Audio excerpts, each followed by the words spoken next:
All right, today we're going to jump into Psalm 26. Now, this is a really powerful prayer from David, and it was probably written when he was in a tough spot, needing God to defend him against some false accusations. And I'll be honest, when you first read it, it can feel a little intense. But as we're about to see, it's actually an incredible model for what it means to live a life of integrity. Okay, let's just dive right in with what might be one of the boldest opening lines in the entire book of Psalms. I mean, David isn't just asking for a little help here. He is calling on God for justice, for vindication, and he's basing his entire plea on his own integrity and his unwavering trust. Talk about a confident start, right? And that level of confidence can sound a lot like arrogance, can it? I have walked in my integrity. You read that and you might think, wow, who says that about themselves? It really makes you wonder. Is David just being self-righteous here, or is there something much deeper going on? That's the big question we're going to unpack. So to get to the bottom of this, we've got to first talk about what integrity even means here. Because what David meant by it is probably not what first pops into your head. Let's look at the original Hebrew, because this is super important. The word is tam, and this word is the key to understanding this whole psalm. It doesn't mean sinless perfection, not at all. It means wholeness or completeness.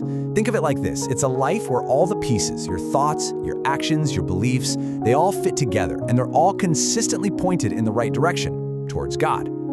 So, once you understand that idea of wholeness, this next verse makes perfect sense.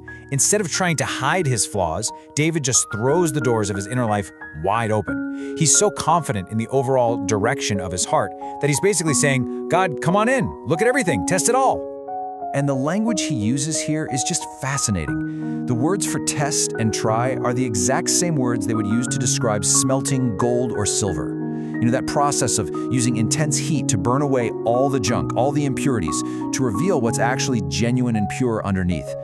So this isn't about God looking for a reason to fail him. This is David asking God to purify him.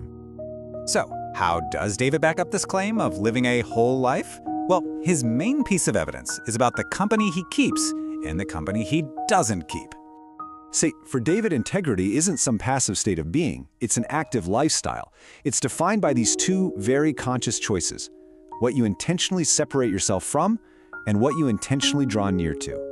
And this just lays it out so clearly. It's like two sides of the same coin. On one side, he actively avoids and rejects the company of hypocrites and people who do evil. He literally says he abhors it.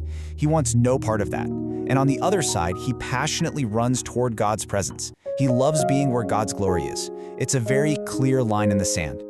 You know, this idea of living a pure, whole life is captured so powerfully in verse 6. When David says, I wash my hands in innocence, he's talking about a very real, symbolic ritual.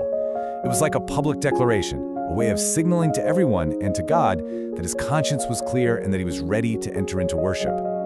Okay, so right when we think we've got David figured out as this super confident guy, the psalm takes a really important turn. And this is where that whole arrogance versus confidence puzzle gets solved for good. Because let's be real, if David was truly claiming to be perfect, that he was totally without sin, then what he says next would make absolutely zero sense. And boom, here it is. This is the verse that unlocks the whole thing. In the same breath that he claims to lead a blameless life, that life of wholeness, he begs for mercy. Now think about that. Why would a perfect person need mercy? They wouldn't. And this is where it all clicks.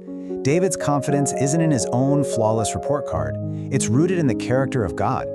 He knows God is just, and because of that, he asks for vindication from his enemies. But he also knows he isn't perfect, so he appeals to God's mercy for himself. It's not a contradiction, it's this profound truth. His integrity allows him to approach God, but his humility is what leads him to ask for grace. So let's bring this all home. The psalm wraps up with this incredibly powerful final image of standing on level ground. I mean, just feel the shift there.